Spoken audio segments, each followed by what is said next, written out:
শুভ বিকাল বন্ধুরা। তো তোমরা সকলে কেমন আছো? আশা করছি সকলে বেশ ভালো আছো, সুস্থ আছো। আজ নতুন একটি ঝলমলে ব্লগে তোমাদের সকলকে জানাই অনেক অনেক ভালোবাসা। আজকে হলো মঙ্গলবার, এখন ঘড়ি কাটাতে অনেকটা বেলা হয়েছে। ওই যে বললাম শুভ বিকাল, এখন ঘড়ি কাটাতে 4টে মতো বাজে। আর এইদিকে কিন্তু আমি বিকালের মানে রাত্রের যে রান্নার আয়োজনটা সেটা এখানে শুরু করছি। তো আশা করি আজকের ব্লগটি তোমাদের বেশ ভালো লাগবে। আর তোমরা আমাকে একটা বনু কমেন্ট করেছিলে সঞ্চিতা, তো সে আমাকে না সুচিত্রার নামটা গুলিয়ে যায়। দিদি ভাই তুমি তো রোজই, বা আর একজনও কমেন্ট করেছিল যে সকালের রুটিনটাই তুমি বেশিরভাগ শেয়ার করো, সেই ক্ষেত্রে তুমি বিকাল থেকে রাত অবধি কী করো সেটা শেয়ার করবে। তো ভাবলাম তাহলে তোমাদের কথা তো অবশ্যই রাখতে হবে আর সঙ্গে শেয়ারও করতে হবে। আজকে তার জন্য সকাল থেকে কোনো ভিডিওই শ্যুট করিনি, একদম ভেবেছি বিকাল থেকেই শুরু করব। এদিকে আজকে রাত্রে রান্না করব জন্য এদিকে আমি আটাটা একটু গরম জল দিয়ে একটু হালকা করে মেখে নিচ্ছি। আর সঙ্গে কিন্তু এদিকে মাম্মামকে সন্ধ্যার দিকে একটু সুজি খাওয়াবো, তার জন্য ভাবলাম সুজিটাও একদম রান্না করে নিই, একটু বাদে আবার ঘুম থেকে উঠে যাবে। তো এই যে কাউ মিল্ক দিয়ে মাম্মামের জন্য সুজিটা আর হালকা একটু লবণ দিয়ে দিয়েছি। খেতে কিন্তু এটা দারুণ টেস্টি হয়, শুধু এতে কিন্তু চিনি আমি অ্যাড করি না বা মিষ্টিটাও অ্যাড করি না। যাই হোক, আজকের ব্লগে তোমরা হয়তো একটু সাইডে আওয়াজই শুনতে পাচ্ছ, কারণ জানো তো আজকে এই যে যখন এডিটটা করছি ভীষণ পরিমাণে বৃষ্টির আওয়াজ হচ্ছে। তাও আমি ভাবলাম তোমাদের সঙ্গে ভিডিওটা শেয়ার করি, না হলে না এই ভিডিওটা শেয়ার করতে পারবো না, আর 2 দিন লেটই হবে। সেই জন্য ভাবলাম বৃষ্টি হচ্ছে হোক, আমি আমার কাজটা করে যাই। কাজের প্রতি নেশা থাকলে না সেই কাজটা যতক্ষণ না করতে পারবো ততক্ষণ ভালো লাগে না। আর এদিকে আমার এই যে সুজিটাও কমপ্লিট হয়ে গেছে রান্নার সঙ্গে, কিন্তু এদিকে আটাটাও মেখে নিয়েছি, রাত্রে ওটা বানাবো। আর আজকে তো প্রচণ্ড পরিমাণে বৃষ্টি হচ্ছে, উঠানে না একটা পুকুর বেসে গেছে পাশেই, তো সেখান থেকে কই মাছ এত পরিমাণে আসছে, আমাদের উঠানে 2টো এসেছে। আর সেটাও আবার কিন্তু মাম্মাম সোনা দেখেছে। আর এই কই মাছগুলো না প্রতিবার বর্ষার সময় হলেই এরকম উঠানে হেঁটে আসে, আর এরকম আসলে তো ভীষণ মজা লাগে মাছ ধরতে।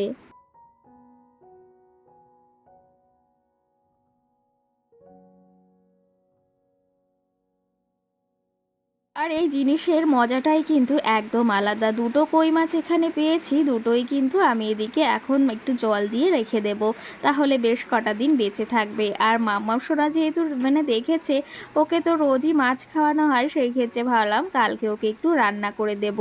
আবার তোমাদের দাদা ভাই আজকে আবার শোল মাছ এনেছে, আজকে যেহেতু ওর ছুটি রয়েছে। আজকে আর না বাড়ি চিকেন করিনি, কারণ ভেবেছি আগের দিন বিয়ের নেমন্তন্ন ছিল একটা, সঙ্গে তোমাদের সঙ্গে ওই যে শেয়ার করিনি, তবে সাজাতে গিয়েছিলাম সেই ক্লিপটা আমি আজকে শেয়ার করব। আর সঙ্গে বৌবাতেরও নেমন্তন্ন, হঠাৎ করে আবার বলছিল যে হবে হবে, দেখি কি হয়, যদি যাই তোমাদের সঙ্গে অবশ্যই শেয়ার করব। আবার ওই যে ঘুরতে যাওয়ার প্ল্যানিংটাও রয়েছে। সব মিলিয়ে কটা দিন একটু বেশি তাড়া রয়েছে। সকালে যে মালের কাজগুলো সমস্তটা কমপ্লিট করে এখন একটু ফ্রি হয়েছি। জানো তো সারাদিন কাজের মাঝে থাকতে থাকতে নিজের জন্য একটু কোনো সময় পাই না কিছু ভাবার। আর এই যে যখন একটু নিজের জন্য সময় পাই তখন কিন্তু সংসারের কাজে ব্যস্ত হয়ে পড়ি। অনেকে আছে জানো তো, আমি শুনেছি কিছু কটু কথা শুনছি আজকাল, সেগুলো হচ্ছে আমি নাকি ঘরের সমস্ত কিছু দেখাই, সেগুলো নিয়ে অনেকের অনেক মন্তব্য, আমি এটা পড়ি কেন, আমি ওটা পড়ি কেন। আমার একটাই কথা, আমার বরের খাচ্ছি, আমার খাচ্ছি, তো তোমাদের এত কিসের কথা? কিছু কিছু কথা কি জানো তো, নিজের থেকে পরের লোকের গায়ের জ্বালাটা বেশি, সেটা একটা কথা আছে না, সেটা কিন্তু একদম বাস্তব। একটা বিষয় কি জানো তো, আমার স্বামী আমাকে খাওয়াচ্ছে পড়াচ্ছে, আমি ওর মতো করে চলছি, তাতে লোকের কিসের সমস্যা, এই বিষয়টা আমার ভীষণ পরিমাণে খারাপ লাগে।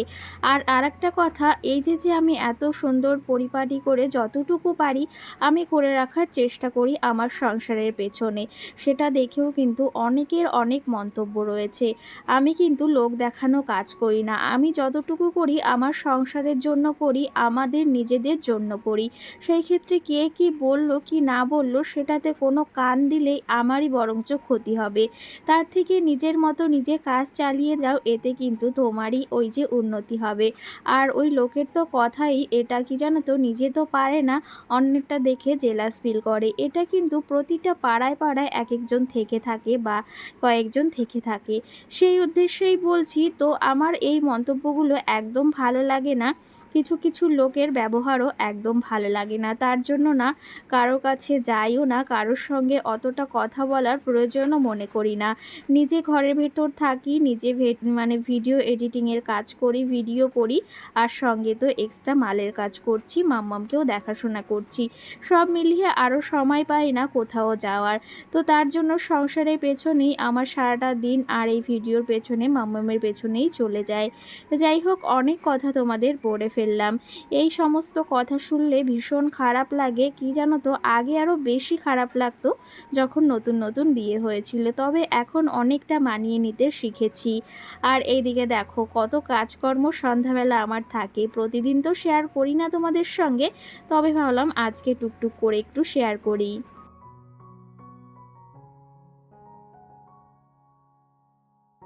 বিকালবেলা ওই যে আটাটা মেখে রেখেছি, সঙ্গে মাম্মামকে সন্ধ্যাবেলা খাইয়ে দিয়েছি। আর এদিকে কিন্তু মাম্মাম সোনা গেছে পড়তে, আর ভাবলাম তাহলে আমার টুকটুক করে প্রতিদিনের মতো যে কাজগুলো সেগুলো সেরে ফেলি। আর মাম্মাম এই যে মানে পড়তে যাওয়ার পরই কিন্তু আমি সমস্ত ঘরের কাজবাজগুলো টুকটুক করে সেরে নিই, তাহলে না সকালে অতটা চাপ পড়ে না। এই জামা কাপড়গুলো আমি প্রতিদিন সন্ধ্যার সময় চেষ্টা করি গুছিয়ে রাখার, মাম্মামেরটা আমাদেরটা। আর এখন যে বর্ষা বৃষ্টির দিনে কি বলবো, এই কটা দিন এত পরিমাণে মনে হয় বর্ষা নেমেছে, আমার মনে হচ্ছে আকাশটা একদম ফুটোই হয়ে গেছে, সেরকম একটা ব্যাপার হয়েছে, মানে কোনো শেষই নেই। আর ঘুরতে যাব তখন যদি বৃষ্টি হয়, সেই বিষয়টা না আরও ভীষণ মানে একটা খারাপ। তো সেই জন্য ভাবছি ঠাকুর ঘুরতে যাওয়ার আগে অন্তত বৃষ্টিটা একটু কমিয়ে দিও। যাই হোক, এখন বর্ষাকালে বৃষ্টি তো হবে, আমাদের কথা কি আর শুনবে, বর্ষার সময় তো বর্ষা হবেই। যখন গরম পড়েছিল তখন গরম নিয়ে অসুবিধা, এখন বর্ষা নিয়ে অসুবিধা। কিন্তু বর্ষা ভাল লাগে, এই একঘেয়েমি না একদম পছন্দ নয়, কেমন একটা লাগে যেন। যাই হোক, ঘরের কাজকর্ম এখন এই যে অনেকটা গুছিয়ে নিচ্ছি, আর সমস্ত জিনিস জায়গা মতো গুছিয়ে নিচ্ছি। মাম্মামের জামা কাপড় জায়গা মতো রেখে দিয়েছি, সঙ্গে এই যে তোমাদের দাদা ভাইয়েরটা আমারটাও গুছিয়ে রাখলাম। চলো তবে এখন এই যে ঘরটাকে ঝাড় দেব, সঙ্গে কিন্তু আরও রাত্রে রুটি বানাতে হবে, সমস্তটাই আশা করি তোমাদের সঙ্গে শেয়ার করব। চলো তবে তার আগে ঘরটাকে এই যে সন্ধ্যাবেলা একটু ঝাড় দিয়ে নিই, সন্ধ্যা এখনও পুরোপুরি হয়ে পারেনি, তবে তার আগেই ঘরটাকে ঝাড় দিয়ে নিচ্ছি।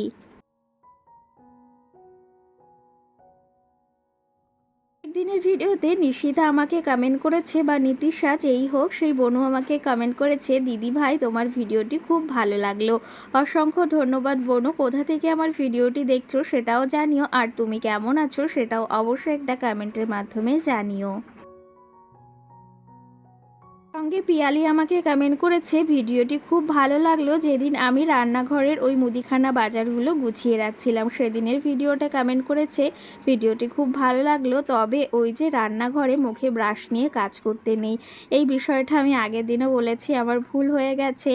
আর সেই বিষয়টা নিয়ে এই যে আবারও বলছি, আমার কিন্তু ভুল হয়ে গেছে, তোমরা আশা করি এই বিষয়টা আমাকে জানিয়েছো, আর সে থেকে কিন্তু আমি কিছু শিখেছি। জানো তো, একটা মানুষ সবসময় পরিপাটি বা সমস্ত কিছু বোঝে না, তাকে কিন্তু কখনো কখনো বুঝিয়ে দেওয়ারও দরকার রয়েছে, তার পাশে কিন্তু তাকে শিখিয়ে দেওয়ারও দরকার রয়েছে। আমার যদি কোনো ভুল ত্রুটি হয়ে থাকে তোমরা অবশ্যই সেটা জানাবে, আর সেটা শোধরানোর আমি অবশ্যই চেষ্টা করব। সঙ্গে আমার সুচিত্রা বোনও আমাকে কমেন্ট করেছে, দিদি ভাই তোমার ভিডিও যত বড়ই হোক না কেন আমার কিন্তু বোরিং ফিলিং হয় না। এরকম কিন্তু আছে কিছু কিছু ভিডিও আমাদের, যাদের ভিডিও বা যাদেরকে ভালো লাগে মনে হয় আরও দেখালে বেশ ভালো হতো, আর মনে হয় যেন শেষই না হয়। এই বিষয়টা কিন্তু খুব করে মানি।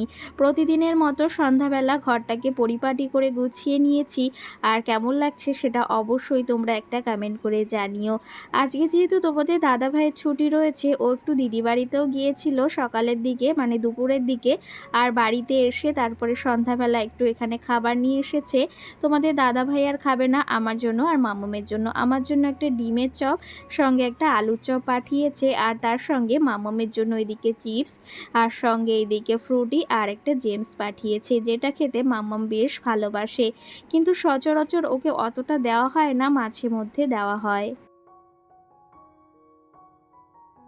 সঙ্গে সোহানা নামে মিষ্টি বোন আমাকে কমেন্ট করেছে, ভিডিওটি খুব ভালো লাগলো দিদি ভাই, দাদা ভাই ঠিকই বলেছে, বাংলাদেশেও বেগুনের দাম ভীষণ বেড়েছে, খাওয়াই যায় না। হ্যাঁ গো সত্যি, এখানেও ভীষণ বেড়েছে, আর এখন বর্ষার জন্য না সমস্ত কিছুর দাম আরও দ্বিগুণ হয়ে গেছে। মাম্মাম সোনা প্রাইভেট থেকে চলে এসেছে, ওর ব্যাগটা গুছিয়ে নিলাম, আর সঙ্গে এদিকে দেখো আমার একটা পার্সেল এসেছিলো, ভাবলাম তোমাদেরকে একটু দেখাই, পরের দিন ভেবেছি একদম ওপেনিং করে দেখাবো। তার আগে চলো মাম্মাম সোনা তোমাদের সঙ্গে কি বলে একটু তোমরা শুনে নাও, যেটা তোমরা শুনতে ভীষণ ভালোবাসো। মাম, কি খাচ্ছে তুমি? কে এনেছে? তাই তুমি পড়ে এসেছো কি সবে? পড়তে গিয়েছিলে? পড়তে ভালো লাগে তোমার? খুব ভালো। খাও, আমি চা বানিয়ে নিয়ে আসি। আগেটা খাও তারপরে।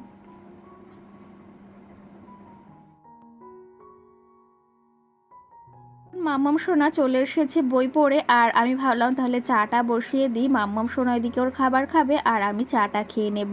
আর সন্ধ্যাবেলা একটু চা খেতে এই বর্ষার দিনে বেশ ভালো লাগে। এই যে কাঁকরোলগুলো দেখালাম, এগুলো কিন্তু শ্বশুরবাড়ি থেকে তোমাদের দাদাভাই নিয়ে এসেছে, মানে আমার শ্বশুরবাড়ি থেকে ওদের বাড়ি থেকে। এখন এই বর্ষাকালে প্রচণ্ড পরিমাণে আমাদের এখানে, মানে ওই যে যাকে বলা হয় বাগান দিয়ে না কাঁকরোল হয়ে থাকে ভীষণ পরিমাণে, আমাদের ও বাড়িতেও প্রচুর হয়েছে। তো সেই জন্য নিয়ে এসেছে, দিদিদের বাড়ি কটা পাঠিয়েছি, আর আমি এখানে 6টা মতো রেখেছি।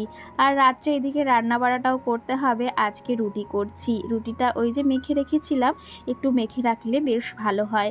আর রুটিটা আমার না একটু আলু ভাজা একটু চা দিয়ে খেতে বেশ ভালো লাগে। অতটাও পছন্দ নয়, তবে ভাতটা আমার ভীষণ পছন্দের একটা খাবার। সঙ্গে আমাকে সাবানা কমেন্ট করেছে, তুমি খুব মিষ্টি বোন।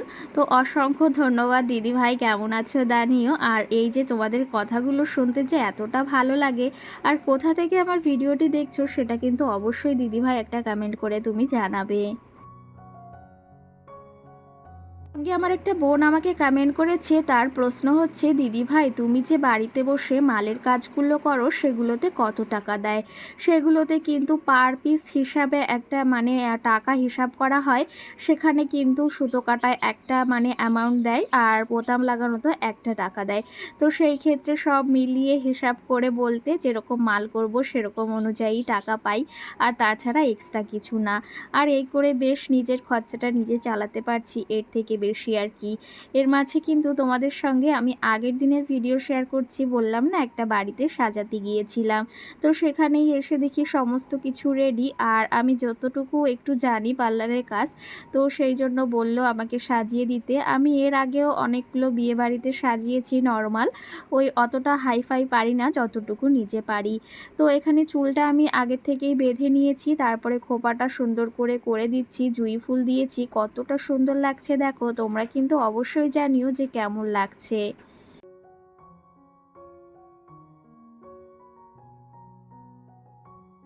এই যে সাজাতে এসেছি, সাজানোটা কেমন হয়েছে অবশ্যই একটা কমেন্ট করে জানাবে। আর আমি তারপরে সাজিয়ে চলে এসেছিলাম।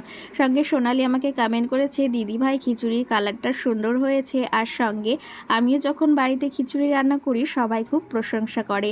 আর তাছাড়াও কিন্তু সবাই অনেকেই কমেন্ট করেছে খিচুড়িটা খুব সুন্দর হয়েছে। অসংখ্য ধন্যবাদ সবাইকে।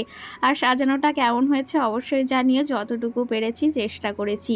চলো তবে আজকের ব্লগটি এখানেই শেষ করছি, সকলে ভালো থেকো।